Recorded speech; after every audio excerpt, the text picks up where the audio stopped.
This is Budgeting and Credit 101. And what we're going to talk about today is basically how do you appropriately budget your income. Now, I don't know if you're entering the workforce, if you're already in the workforce, but budgeting can be a little daunting. And obviously dealing with credit is like its own world itself.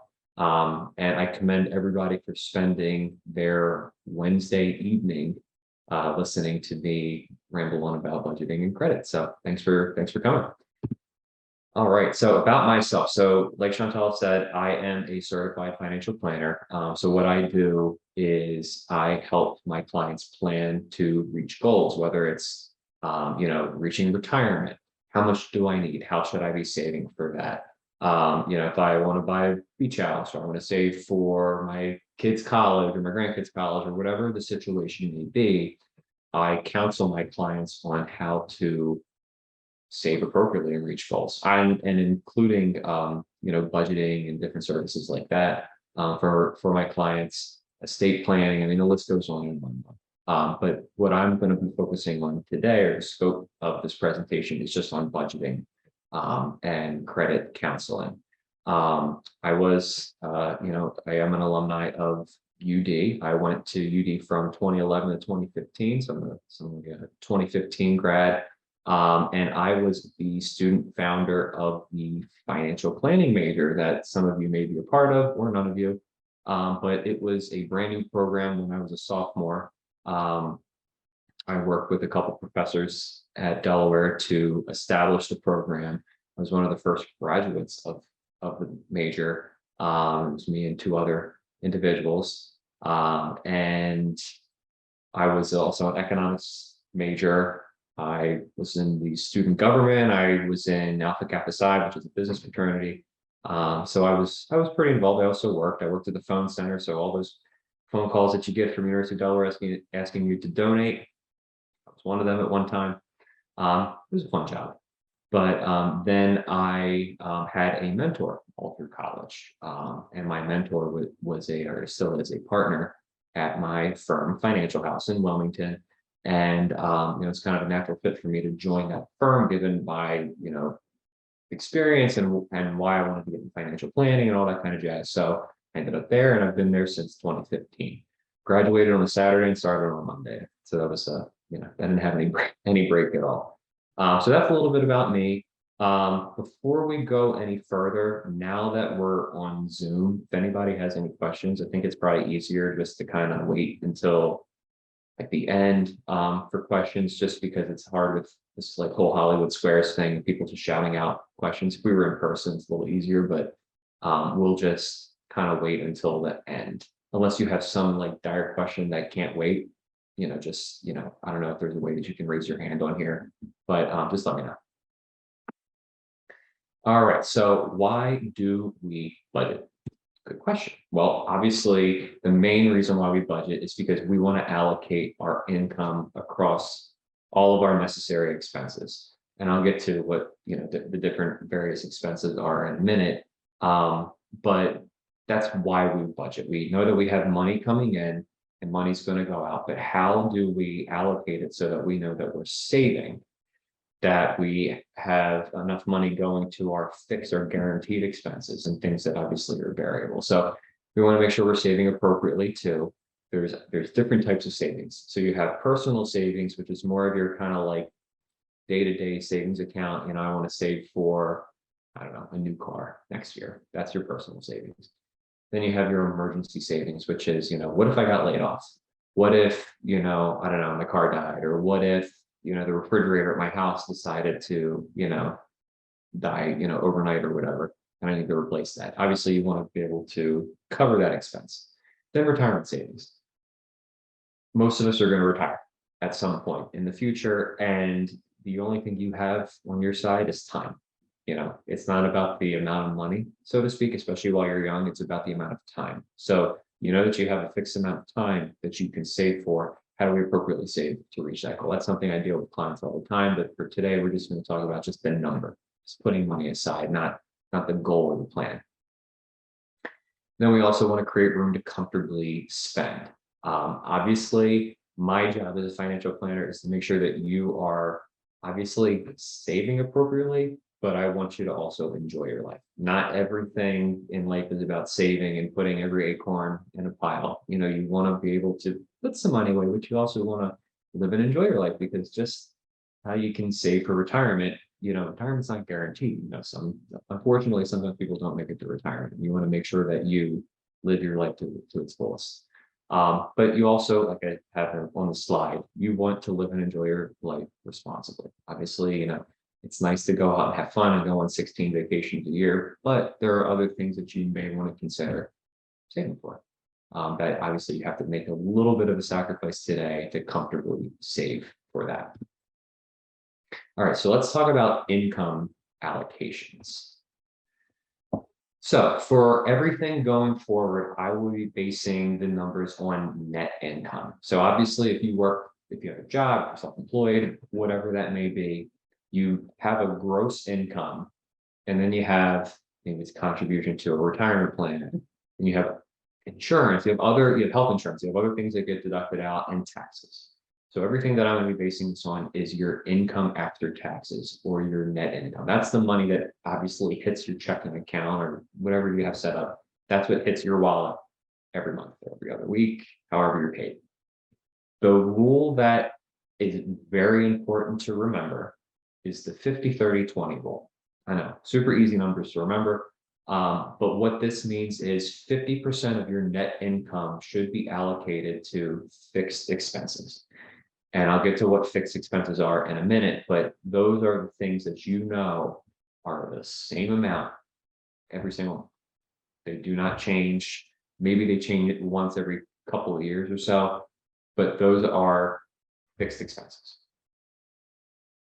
30% of your net income should be allocated towards variable expenses. These are things that change based on usage from month to month. And then the following 20% of your net income should be allocated towards general savings, emergency fund savings, retirement savings on your own, things of that nature. And I'll get to that in a minute. So fixed expenses, you probably figured it out already, but that would be whether you have a mortgage. Typically, your mortgage doesn't change unless you live in an area that taxes change, or cost of insurance, escrow, all that kind of stuff changes, and your mortgage may go up or down a little. But typically, your mortgage is a fixed number. You know that when you buy a house, my mortgage is going to be $1,400 a month for 30 years, unless I take money out or do something with it. That's a fixed expense. Rent, at least for the duration of your lease, that's a fixed expense. Now, recently, rents have been going up and up and up. So yes, it's a fixed expense, but it may not really feel like it.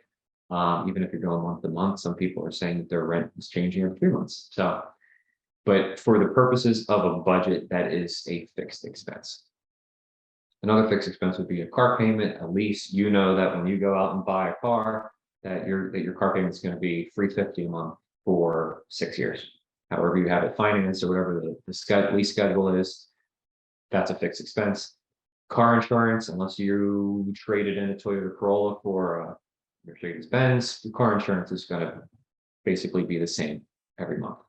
You have renter's insurance, homeowner's insurance, fixed expense, life insurance premiums, disability premiums, phone, cell phone plan, internet, you have all that kind of stuff, all fixed expenses. They don't really change that much. And if they do, it's typically on an annual basis. So it's easier to budget. This is the 50% range for your budget. So for mortgage or rent, this is typically a hot area to talk about. Your mortgage or your rent should not include 30% of your net income. So within that 50% bubble, the 30 of that 50 should be your mortgage or your rent. It shouldn't exceed that amount. So in the example here, let's just say, hypothetically speaking, your net income is $4,000 a month, which would push you probably around $60,000-ish a year, depending on taxes and whatever you're contributing to retirement, all that kind of stuff. Probably about $60,000 a year. But in this case, you would net about $4,000 or $48,000 a year. So in this case, your mortgage or your rent technically should not exceed $1,200 per month. Now, said in the slide, this can be difficult now. I know that the price of homes has really skyrocketed and feels like rent is just going up and up and up constantly. If it's not attainable in the area that you live, if $1,200 is like getting a cardboard box, then if you go over 30%, the amount over 30% should be deducted off of your variable expenses, which we'll get to in a minute, but that should be deducted out of that area. The reason why is because your variable expenses are typically your expenses where you are going out to eat and things like that. And obviously, you want to be allocating that money towards, your shelter. That's one of your most important things. So you should be, so if your mortgage is, I don't know, 36%, or your rent is 36%, so that's 6%, just kind of take that off of the variable expenses. So a car payment, so this should not exceed 10% of monthly net income. So using the same example, $4,000 net income, your car payment or your lease should be about $400 or less. So that's, I mean, it's a pretty decent car. $400 could, get you, I don't know, a Camry and a Accord, some sort of decent vehicle to get around.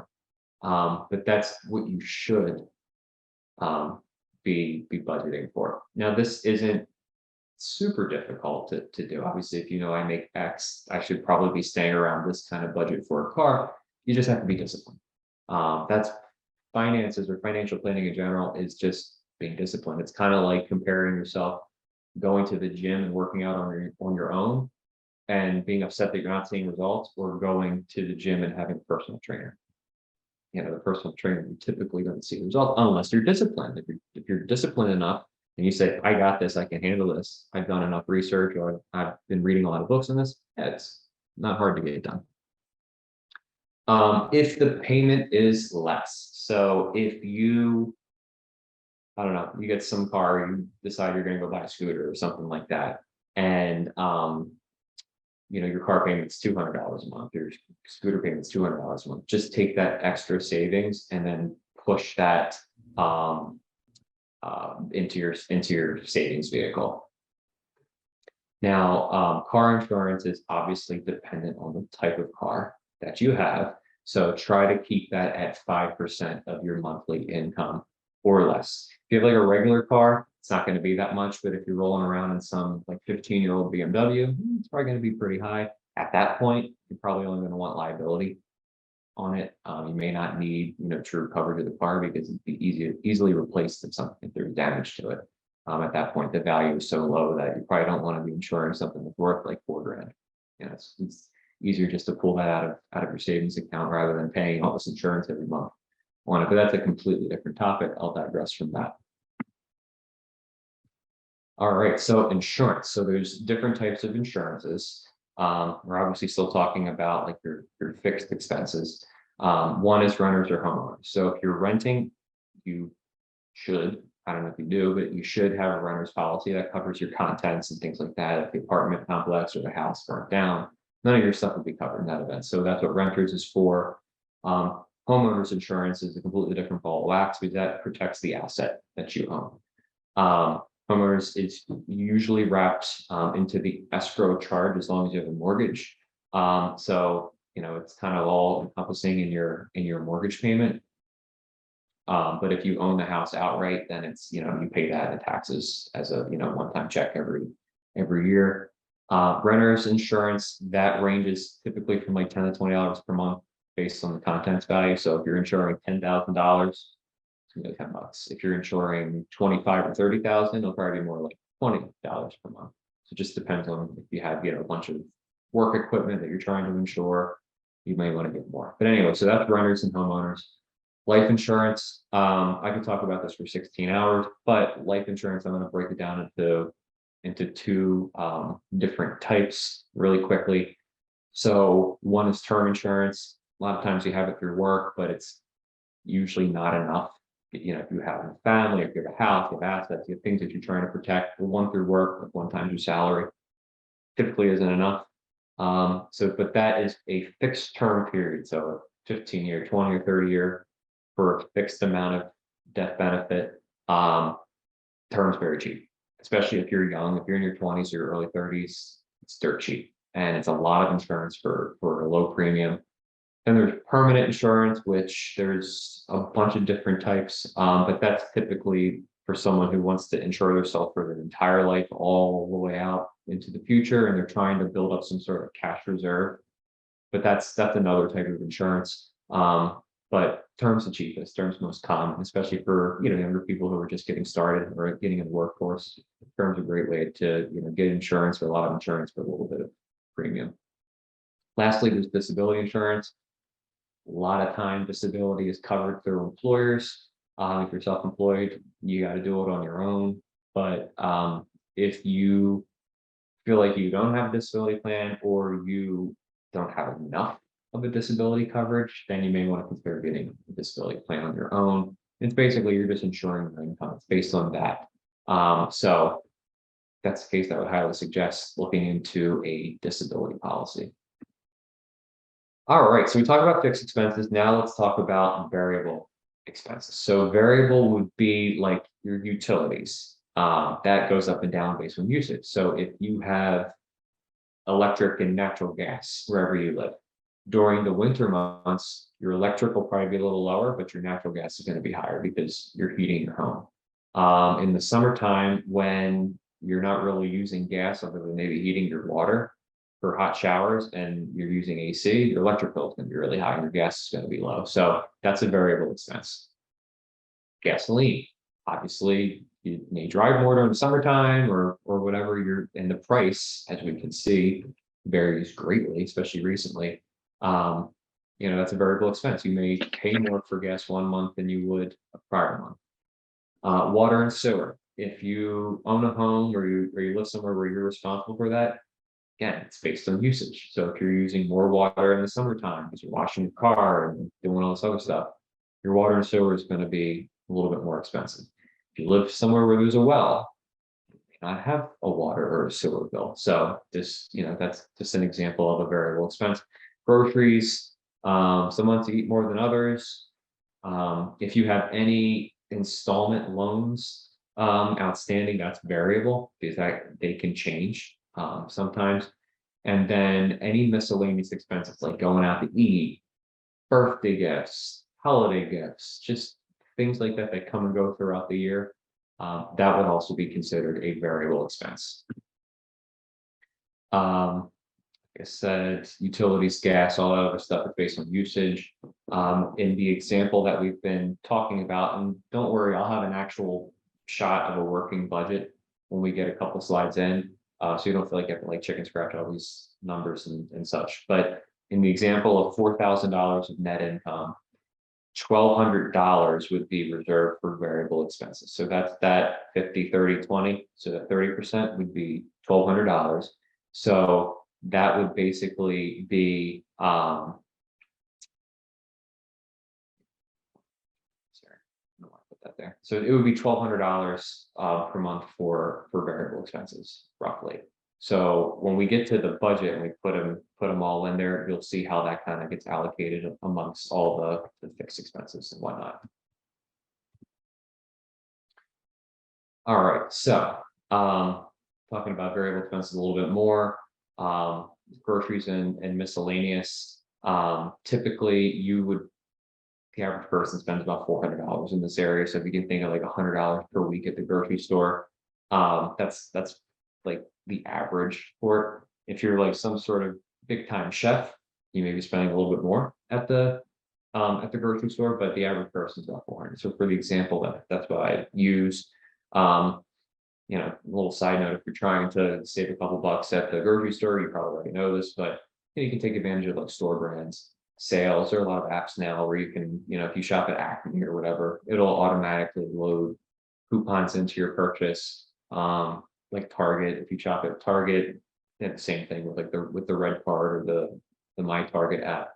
Try to take advantage of that to save some money, but sometimes it's tough if you're shopping at kind of like obscure stores. And then miscellaneous should be what's left over from all your other variable expenses. So again, if you have that $1,200 per month limit on variable expenses, and you've got groceries and you got, utilities and all that other jazz.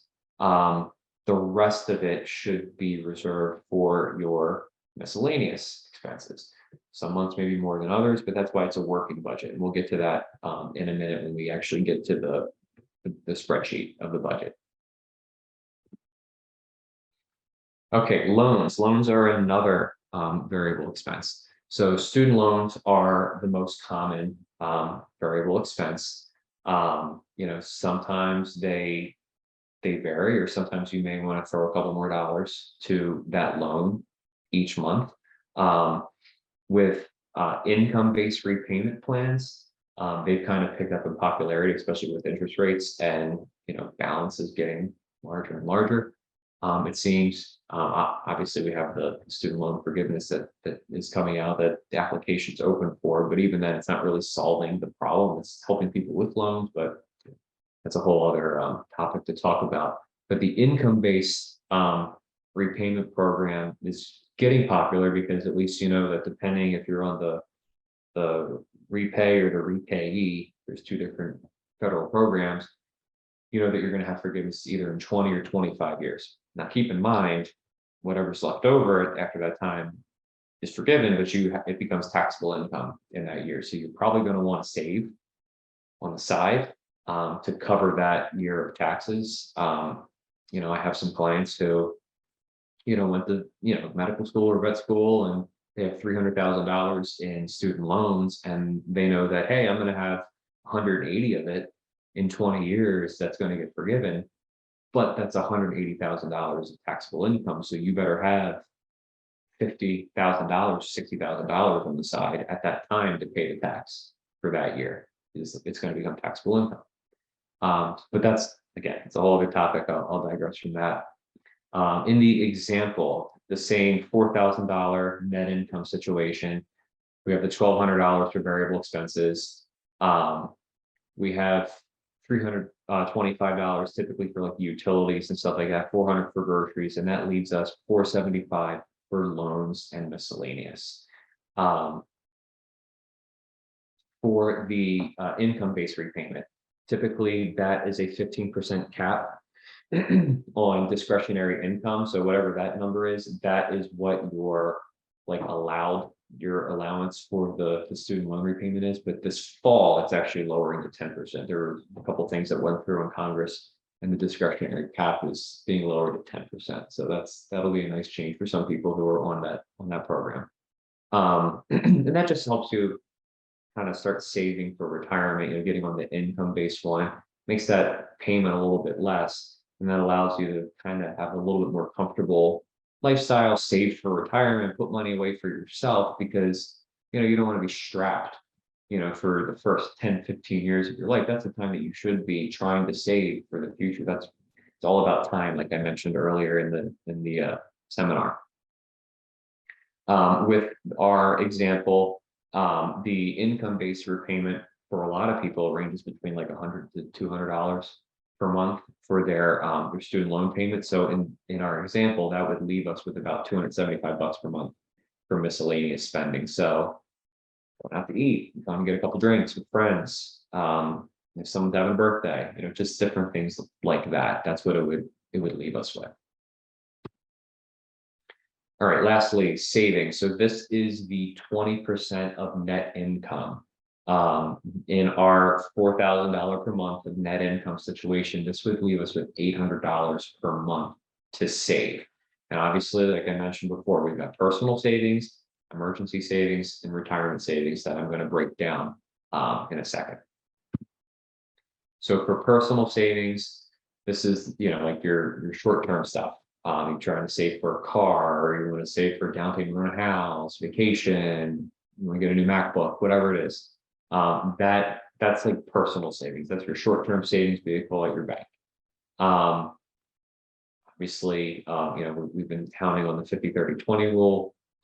This applies to savings as well. So when you think of that, you think of the fixed expenses as 50, variables 30, savings at 20, but we also break down savings in 50-30-20.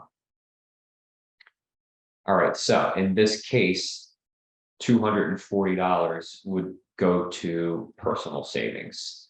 Um, in an emergency fund, this is the stuff that you are saving for to cover 3 to 6 months worth of your emergency expenses. So if you're single, and you're responsible for yourself and you have your own rent and whatnot, you're not dependent on someone else's income, that's when you should have close to 6 months worth of your fixed and variable expenses. Obviously, if something happened, you were laid off, probably not going to be trying to save money. You're going to be dipping in savings to cover those expenses. So that's when you should have a little bit close to 6 months worth of savings.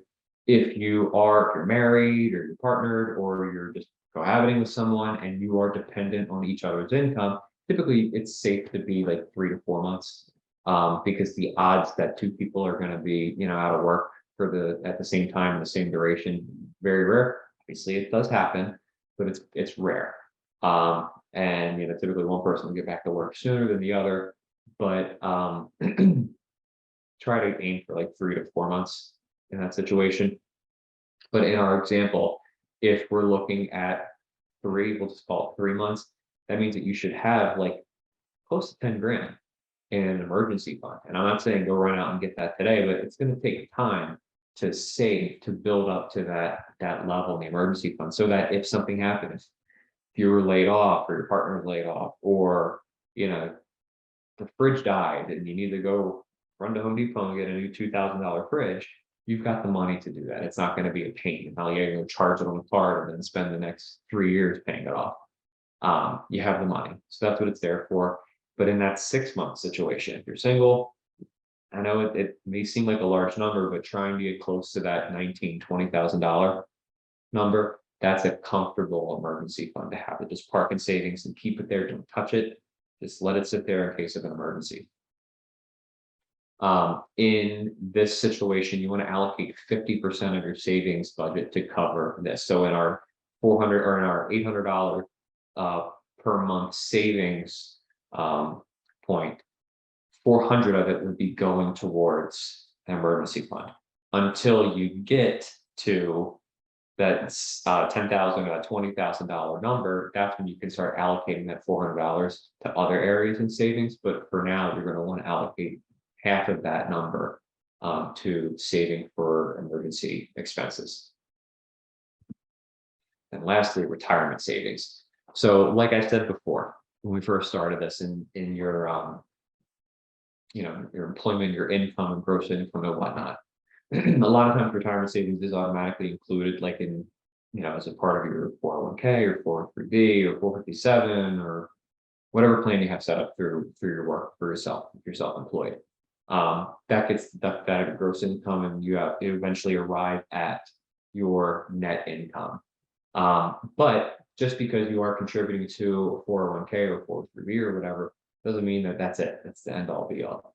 You do still want to try to save on your own, whether that is, traditional IRA or a Roth IRA or just a regular old fashioned brokerage investment account.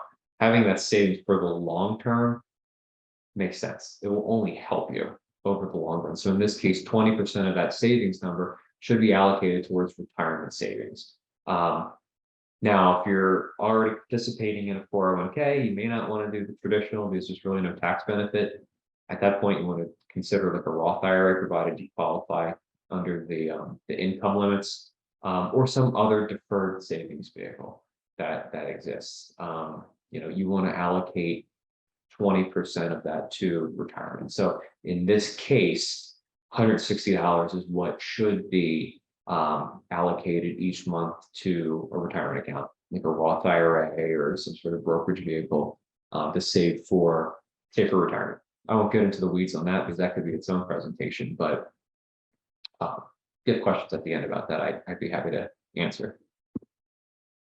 All right, so how do we create a budget? So what I'm going to do is take everything we just talked about, all those numbers, and just merge them all into a spreadsheet to show you how I design budgets. Now, it may look a little foreign to you guys, but I try to keep it pretty simple, and I'll explain it to you when we get there.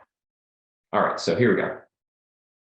Right now, this is obviously not Microsoft Excel, which I use. This is just a regular old graph. Um, but how I set this up is obviously I have the title of whatever we're budgeting for. I have the budgeted amount in a column. I have the actual amount that was spent on that, the difference, and then what I do is I reapply those differences to other areas so that we eventually arrive at a target budget. Now, it's going to take 6 months to a year or so to really get to a full, like a full working budget. They're dynamic. They take time because obviously expenses are variable, or especially in the variable section, they change. They go up, they go down. So you want to be able to reapply that money to other areas. It's kind of like, I don't know if it does this anymore, but it's kind of like the old-fashioned way of balancing a checkbook. If you have money coming in or going out, you need to reapply it so that you get the right number. And that's basically what we're trying to do. It's a heck of a lot easier doing this on Excel than on a PowerPoint presentation, but you get the idea of this. You can screenshot it or whatever if you want to, or draw it on your notepad. But in this case, so we're taking all these numbers from the past couple slides, and we're putting it in the budgeted amount. That's what we're budgeting to spend. But we may have an actual amount. So we're trying to budget 1,200, but our rent's actually less. Our rent's 1,140. Got a 1 or 2 bed, 1 bath apartment somewhere. It's 1,140. Great. So that's a $60 per month difference. So that $60 per month difference, we're going to want to reapply somewhere else because obviously we're not spending that money. So let's push that somewhere else. Insurance ended up being $10 more. Our car payment ended up being $60 less. Utilities ended up being 25 less. Gas was $15 more. Groceries ended up being, $20 less than we budgeted for. Student loans were the same, savings the same, emergency fund savings, retirement, and miscellaneous was all the same that month. We spent the exact number that we budgeted. So we reapplied money to different areas. We said, okay, let's take 10 and we'll reapply it we'll take it from another area we saved and apply it to insurance. We'll take 15 from another area and reapply it to gas. We'll take $97 and we'll reapply it to a miscellaneous expense, just maybe, 1 or 2 times out to eat more that month. Or reapply it to our emergency fund savings to get at that number that we wanted a little bit quicker. So in that case, we reapplied $105 to emergency. Again, this is just an example, completely made up. I just picked and chose where we saved money and where we ended up making a little bit of money. And I just picked the spot and reapplied it just to show you how to kind of work this. And then when we do that, we arrive at the target budget going forward and what we should be aiming for. So the next month, we'll have a new spreadsheet and we'll say, okay, our target budget was the budgeted amount. And then what did we actually spend at the end of the month?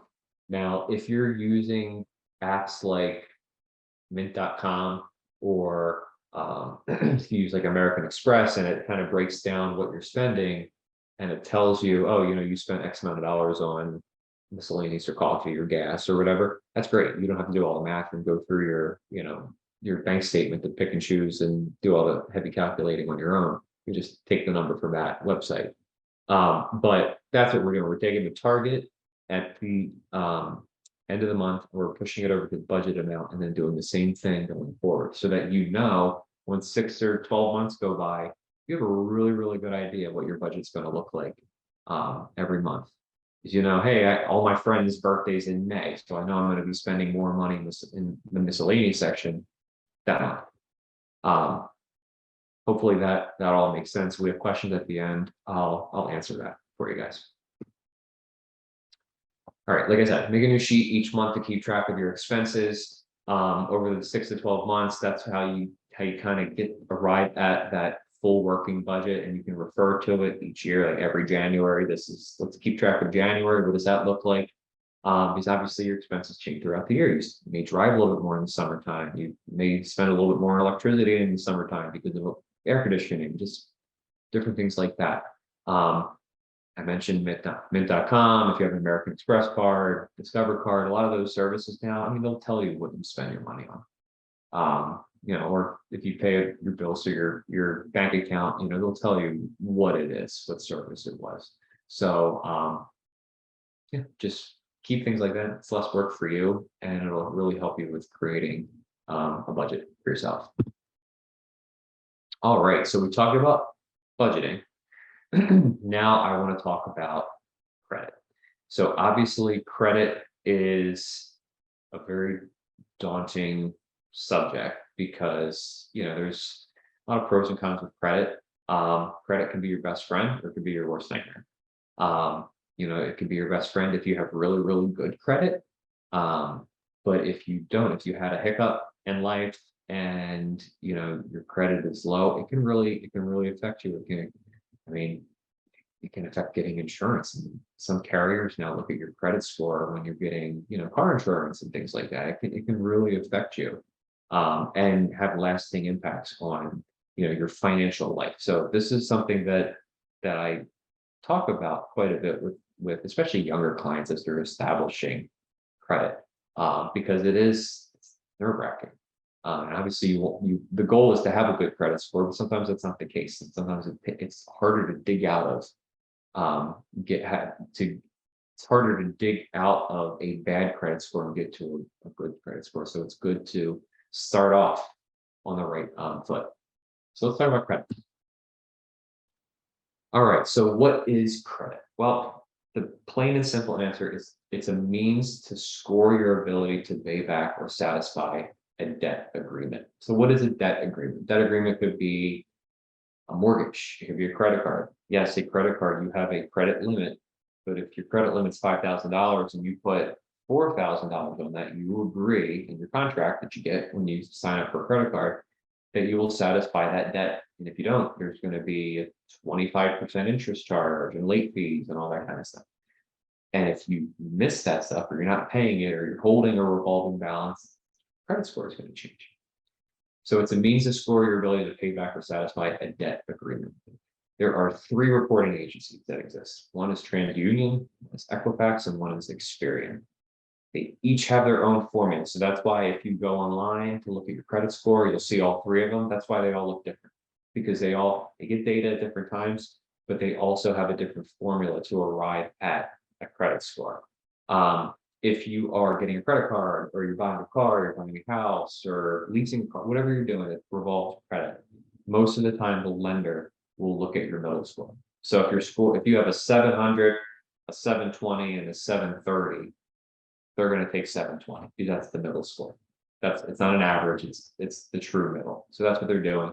Credit scores range between 300 and 850. So if you have a score of 300, that means that you probably filed bankruptcy and had your car repossessed. You're in pretty bad shape. And if you have an 850, that basically means that you not necessarily make a lot of money. It just means that you have a nice credit line available to you and you pay it off and you pay it on time.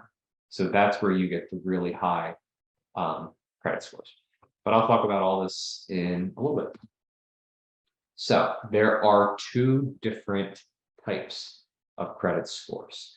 One is like the tried and true, and the other one, Vantage, is the newer one. So when you're looking at, like, I don't know, freecreditreport.com, which every time I say that, the jingle pops up in my head. But whenever you're on freecreditreport.com, Credit Karma, any of those websites, or if you, I don't know, you have the Discover card, you're on there and you get like the quick credit report.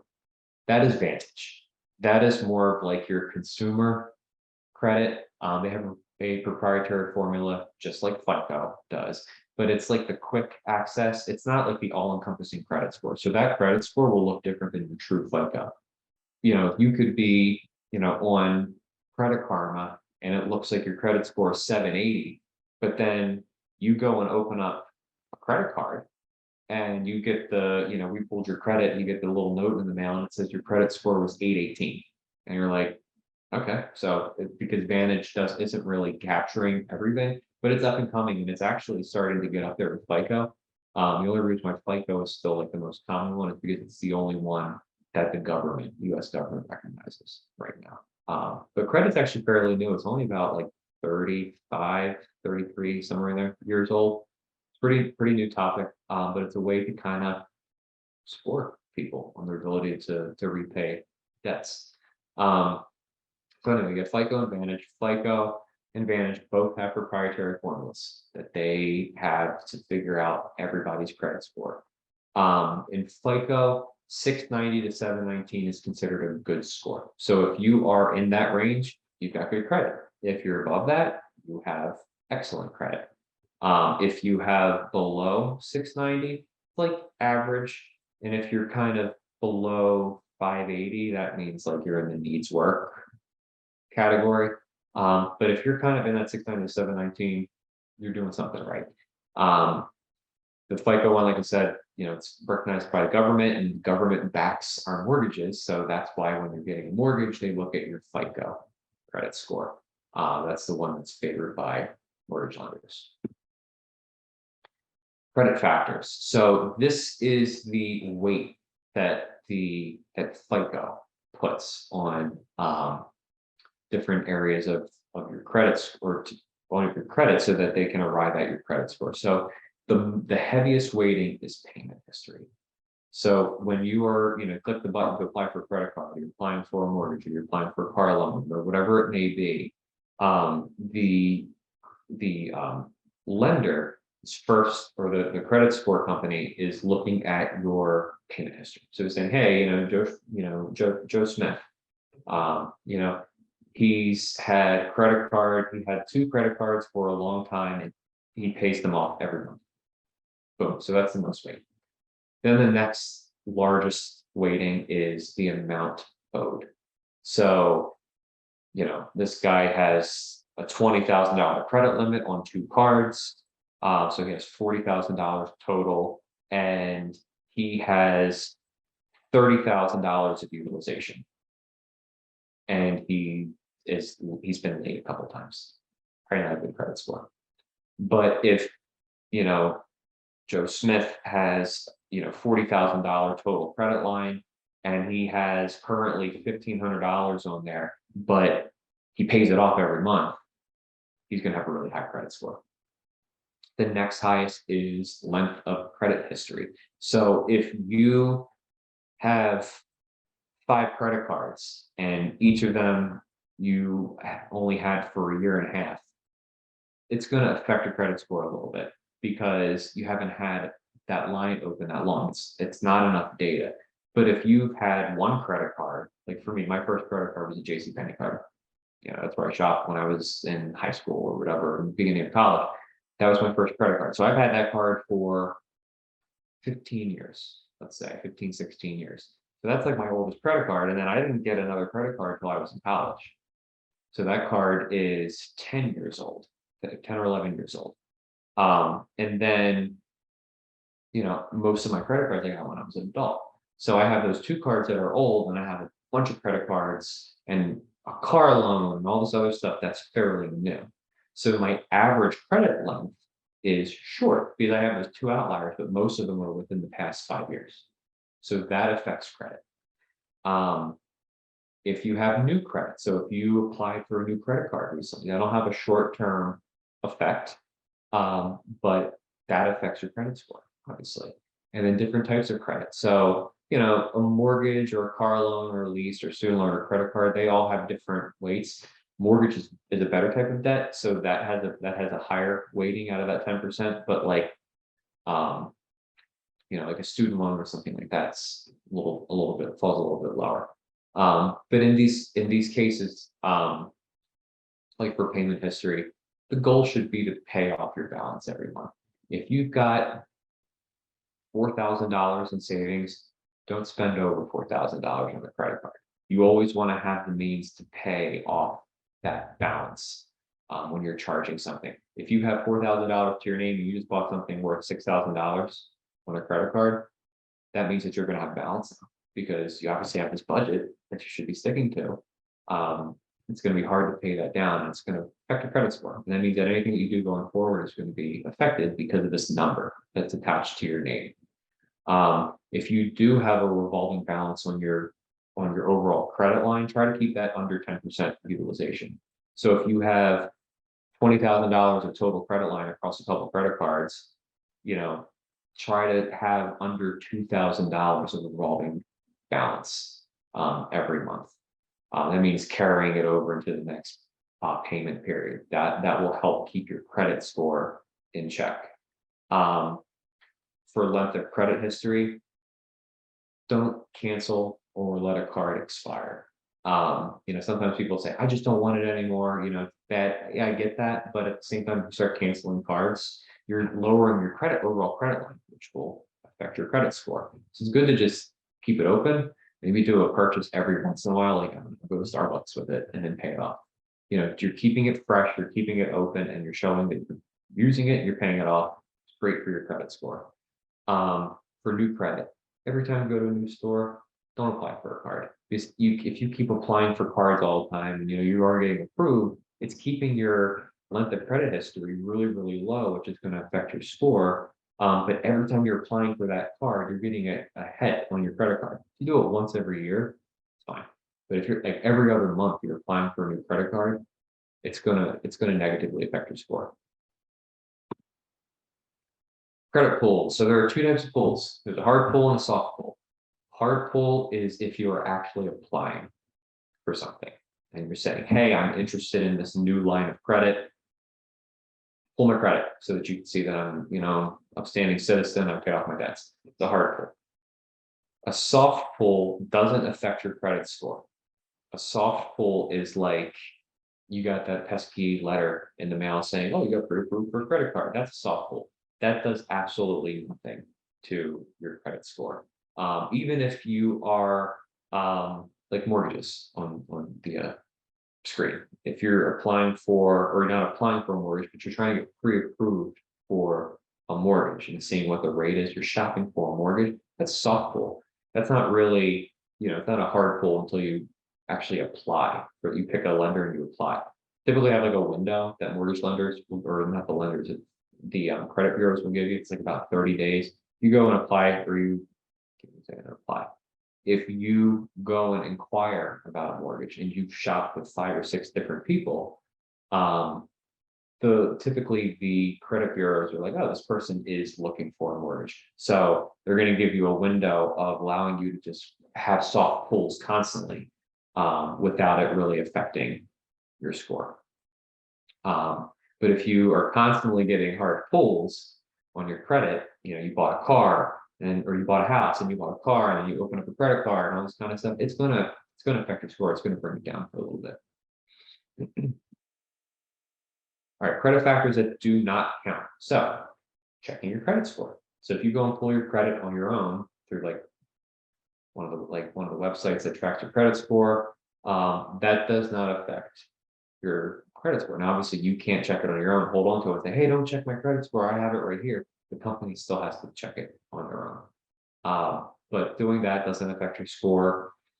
Rent and utility payments, there's absolutely nothing to it. Now, there are some changes that are occurring. There's Experian Boost that just got launched, which basically, if you have like a lower score, it allows you to factor in your rent and your utility payments to help bring your score back up. But that's typically reserved for people with lower credit scores. If you have a normal credit score, you pay off your debts. You don't really need it. But for people who are really struggling, they're trying to get their credit score up, using Experian Boost, that's a really good way to help. At least for them to see, hey, I pay my rental on time, and I pay my electric bill, my gas bill, and I never miss that. So that'll help. Your income and your bank balances, they obviously look at that. That helps determine like the credit line, but it doesn't really affect your credit score. So you could make $1 million a year and have a really awful credit score because you don't pay off your debt. But if you say, hey, I make $500,000 a year, plus look at my credit score, I pay off all my debt every month. That's when they're going to say, oh, you could have $100,000 credit limit on this credit card, or you can have the American Express Black Card where there's no credit limit and all that kind of stuff. So income is factored into the credit line, but not the credit score. There are people who make $30,000 a year and have a perfect credit score because they budget appropriately and they keep all their payments in check and they pay everything off. All right, so on credit factors, we have good debt and bad debt. So what we consider good debt is a debt instrument that helps increase your net worth in a meaningful way. So you're buying a home, that increases your overall net worth.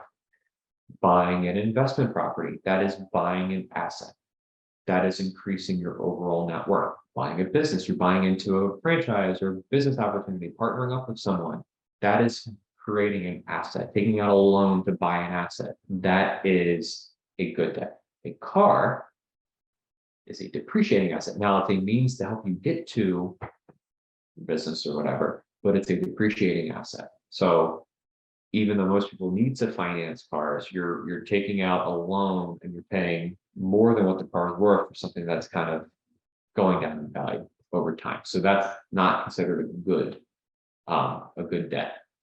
A bad debt, well, like I said before, auto loans to some degree, but a bad debt is a debt that does not add to your net worth. So credit cards, using a credit card for like your day-to-day expenses that you already have budgeted to pay off is great. That means you have the money to pay for it. And that's just going to catapult your credit score north.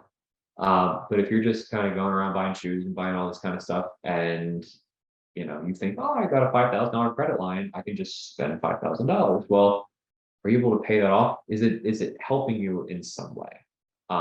That's what you consider a bad debt. Now, if you're taking your credit card and you're going to buy, I don't know, food, or you're buying something for your business or your house or whatever to upkeep it or whatever, that's a good expense. But if this is kind of like frivolous expense that you don't have any plan or you don't have the ability to really pay off, then it's considered like a bad debt.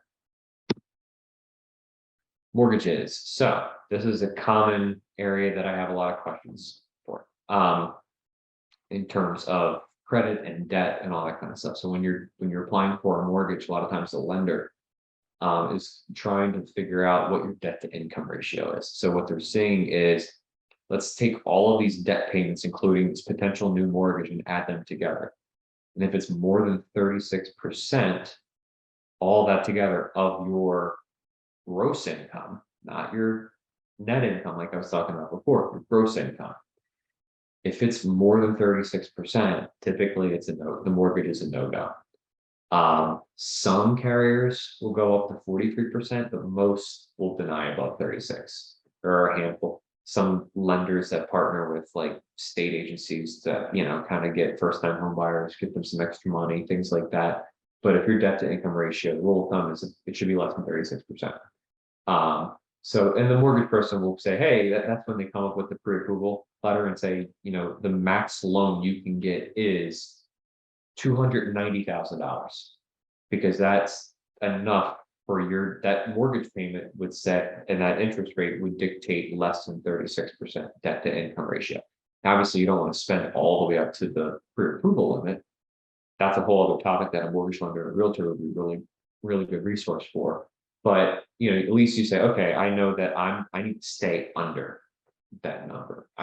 If my loan amount, that my max loan amount is 290, maybe I should be sticking around 250, 260. That would be a comfortable number to finance. So that's mortgages. Also with mortgages, they're going to look for a loan to value of that's less than 97%. So you have to put at least unless you're VA and all that other stuff. But for the average person, you need to have at least 97% finance. You can't finance 100% unless you're VA or some other circumstances. 97% has to be financed. So it should be 97 or less. Ideally, between 90 and 80%. So 80% is like that 20% down that you always hear about. That means that your loan to value is 80%, meaning that 80% of the home is being financed. But typically you want to be between like 90 and 80%. Obviously, saving for that down payment is one thing to consider when you're budgeting. When you're applying for a mortgage, you should have a credit score that's kind of in that good range or better. The lower you go, start going creeping into the low sixes or in the fives, your interest rate's just gonna go way up, and then you kind of look like I don't know, you become a risk to the lender, and that's when your private mortgage insurance, especially if you have a lower credit score and you have only 3% down, private mortgage insurance premium is going to go up because the lender is going to say, hey, they may not pay this back. So not only going to have a higher interest rate, you're also going to have high private mortgage insurance. So it's one of, before you go into a mortgage, you really want to try to be in that good range to get the best interest rates and to get the best private mortgage insurance premiums. All right, so pesky credit cards, like I said before, they can be your best friend or your worst enemy. Let's find out why. So the pros of a credit card: you can establish a good credit score for future loans. Con is you can establish a bad credit score for future loans. So if you use, it's all about the way that a credit card is utilized. If, like I said before, if you are taking a credit card and you're using that to pay for your normal expenses or following your budget and saying, hey, I can only spend this much money, or if something happened and your fridge died and you've got $2,000 in savings and you go to Home Depot or Lowe's to go buy a refrigerator, you can charge it, but you have the money to go and pay off the refrigerator next month. There are programs where, they'll have special 12-month finance, 0% financing if you put on your Home Depot card and you spread it over 12 months, but it can be really easy to not pay it off. And what a lot of people don't realize is, yeah, it's no interest for that 12-month period, but as soon as you go one payment over 12 months, all that accrued interest in the background gets plopped on in month 13. So sometimes it can come back to bite you in the butt. A pro credit card, it's easy access to capital in a pinch. Another con is isn't easy access to capital in a pinch. Sometimes you just want to go and charge things. It's easy to use. It's oh, I have an $8,000 credit limit. I have $8,000 that I can spend. Well, yeah, you do, but you shouldn't. Just like the mortgage situation. Oh, I can, I got pre-approved for a $700,000 mortgage. But should you have a $700,000 mortgage? Do you want all of your money just be going to house and nothing else? Do you want to be house poor? No. So same thing with a credit card. Your credit limit is the absolute limit, but should you be going up for that? No. The pros: allowing one to finance a large purchase with reasonable terms, or you can finance a small purchase with horrendous terms. So it's all in the way that you look at it. Like the situation with the refrigerator. Yes, you can finance a large purchase. You can buy a computer, you can buy a refrigerator, you can buy a stove, whatever. You can buy that with reasonable terms, provided that you have the ability to actually pay it back sooner rather than later.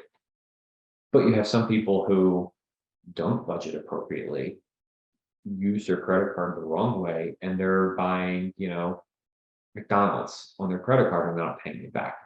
So they're basically borrowing money for fast food over 25% interest plus.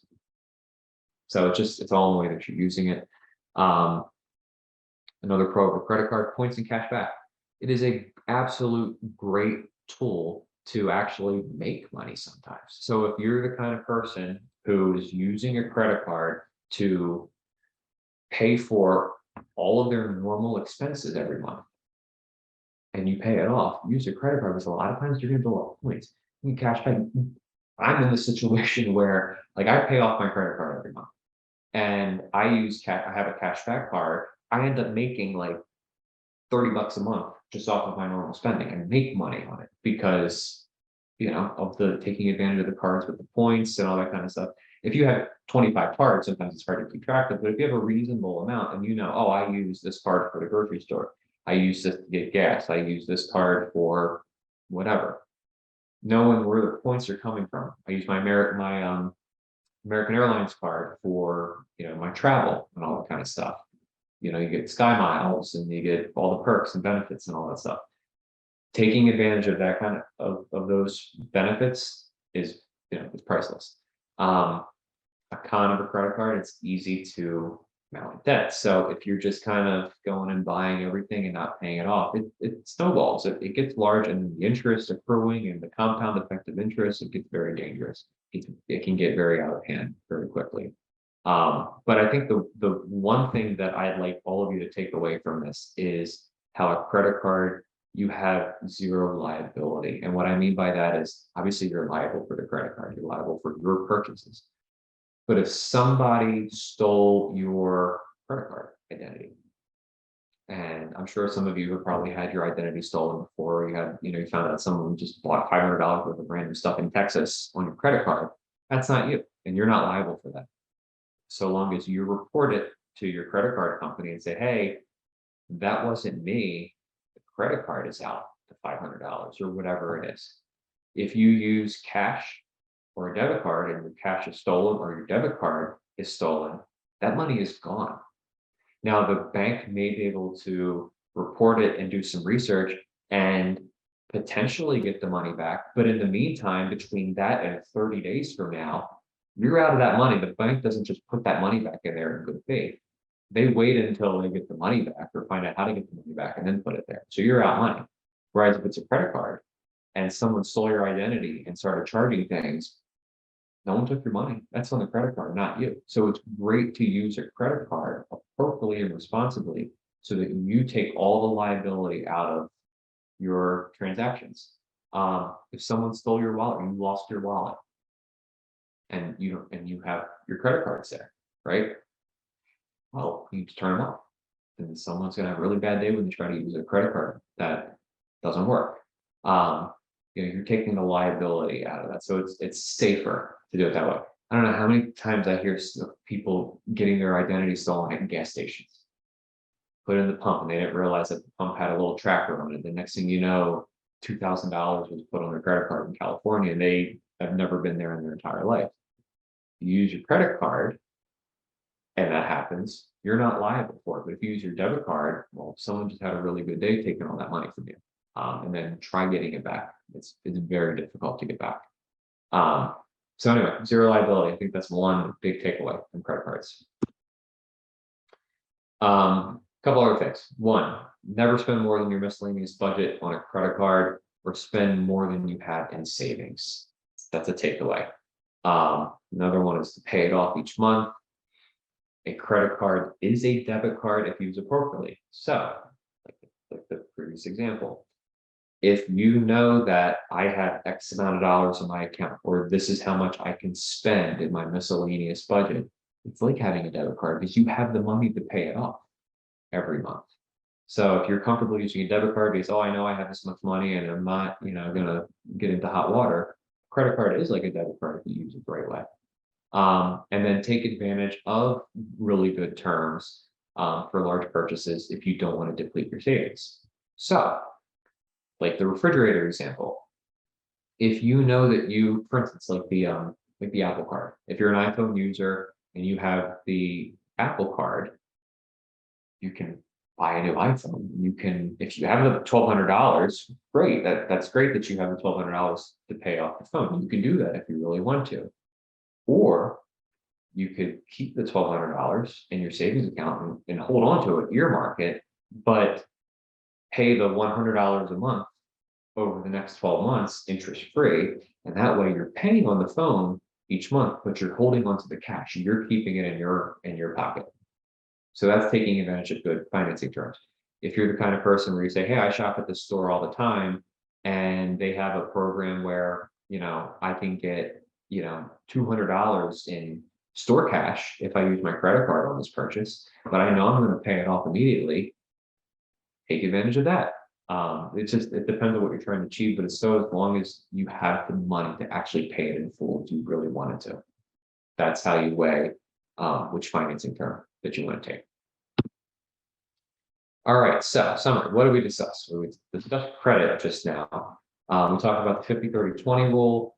That's really, really important to remember. 30% to fixed expenses, or your rent and mortgage, 10 to car, 10% to rest, 30% to variable, 20% to savings, in the savings, saying 50-30-20 rule, so 50% to emergency fund, 20% to retirement, 30% to personal savings.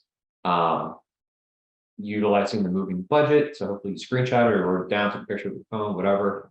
That's really important to really keep track of your budget and all of your expenses, and trying to arrive at that full, working budget, and comparing it to, like when I look at my budget, I have October this year that I work on, and again, I'm not constantly working, but I usually do it like twice, like in the early part of the month, and then in the beginning of November. That's when all the October stuff, and it takes an hour every month. It's not long.